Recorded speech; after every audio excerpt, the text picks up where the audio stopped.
दिल्ली के एक छोटे से सरकारी स्कूल GBSS नंबर एक स्कूल के 14 बच्चों का एक ऐसा समूह था जिनकी दोस्ती पूरे स्कूल में मशहूर थी। ये बच्चे अलग अलग स्वभाव और क्षमताओं वाले थे, लेकिन एक बात में सब समान थे: सपने देखने और उन्हें पूरा करने की जिद। इन दोस्तों के नाम थे अंश, अमन, साहिल, आदित्य, अनिकेत, ध्रुव, दक्ष, विनीत, उत्तम, फहाद, मयंक, त्रिशांत, प्रवीण और मिश्रा। इन्हें अक्सर स्कूल के मैदान, लाइब्रेरी और कला प्रतियोगिताओं में एक साथ देखा जाता था। इनके हंसने खेलने की गूंज पूरे स्कूल में रहती थी। शुरुआत। स्कूल के दिन इन 14 दोस्तों का स्कूल जीवन बहुत ही साधारण लेकिन प्रेरणादायक थी और उसका सपना वैज्ञानिक बनने का था। अमन हमेशा नई कहानियां लिखता था। उसका सपना था कि वो एक लेखक बने। साहिल को खेलों में दिलचस्पी थी और वह एक खिलाड़ी बनना चाहता था। आदित्य का सपना इंजीनियर बनने का था। अनिकेत डॉक्टर बनना चाहता था ताकि लोगों की मदद कर सके। ध्रुव का झुकाव राजनीति की ओर था। दक्ष और विनीत समाज सेवी बनना चाहते थे। उत्तम का सपना था कि वह एक सफल बिजनेसमैन बने। फहद को संगीत का शौक था और वह एक गायक बनना चाहता था। मयंक का सपना था कि वह एक शिक्षक बने। त्रिशांत एक आर्मी ऑफिसर बनना चाहता था। प्रवीण और मिश्रा का सपना था कि वे अपने गांव के विकास में योगदान दें। हालांकि इन सभी के सपने अलग अलग थे, लेकिन उनकी दोस्ती एक मजबूत कड़ी की तरह थी। वे एक दूसरे के सपनों का सम्मान करते और प्रेरित करते। एक बड़ी सीख। एक दिन उनके स्कूल के प्रिंसिपल ने उन्हें एक कहानी सुनाई। सपनों को पूरा करने के लिए मेहनत और धैर्य की ज़रूरत होती है। दोस्ती का असली मतलब तब समझ आता है जब आप एक दूसरे को मुश्किल समय में सहारा देते हैं। इस कहानी का उन पर गहरा प्रभाव पड़ा। उन्होंने तय किया कि चाहे कुछ भी हो जाए, वे अपने सपनों को पूरा करेंगे और एक दूसरे के साथ खड़े रहेंगे। स्कूल के दिन खत्म होना। 12वीं कक्षा खत्म होने के बाद सभी दोस्त अपने अपने रास्तों पर निकल पड़े।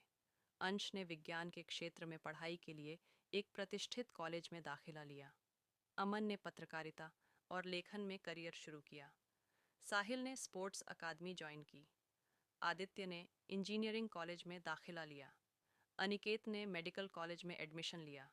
ध्रुव ने राजनीति विज्ञान में पढ़ाई शुरू की।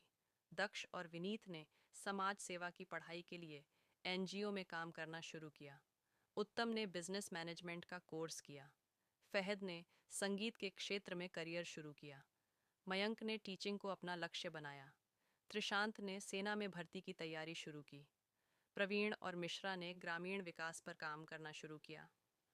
सबके सपने अलग थे, लेकिन उन्होंने एक दूसरे से वादा किया था कि वे हर 5 साल में मिलेंगे और अपनी जिंदगी के बारे में एक दूसरे को बताएंगे। पहली मुलाकात। 5 साल बाद सभी दोस्त दिल्ली के इंडिया गेट पर मिले। अंश अब एक युवा वैज्ञानिक बन चुका था। उसने बताया कि कैसे उसने एक नई तकनीक विकसित की है जो किसानों की मदद करेगी। अमन का पहला उपन्यास बेस्ट सेलर बन चुका था। साहिल ने नेशनल लेवल पर खेलकर मेडल जीते थे। आदित्य एक इंजीनियरिंग प्रोजेक्ट का नेतृत्व कर रहा था। अनिकेत अब एक डॉक्टर था और गरीबों का मुफ्त इलाज कर रहा था।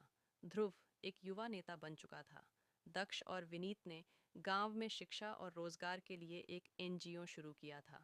उत्तम का अपना बिजनेस था जिसमें कई लोगों को रोजगार मिला। फहद ने एक म्यूजिक एल्बम लॉन्च किया था।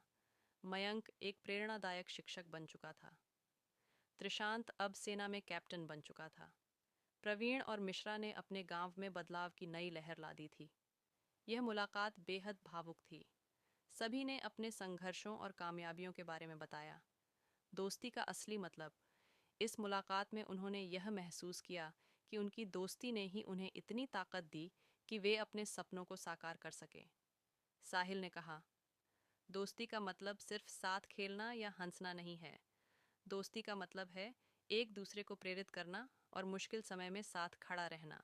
अंश ने जोड़ा, हम सब ने अलग अलग रास्ते चुने, लेकिन हमारी मंजिल एक ही थी: अपने सपनों को सच करना और समाज के लिए कुछ अच्छा करना। अंतिम संदेश। उनकी कहानी हमें सिखाती है कि सपने देखना ज़रूरी है।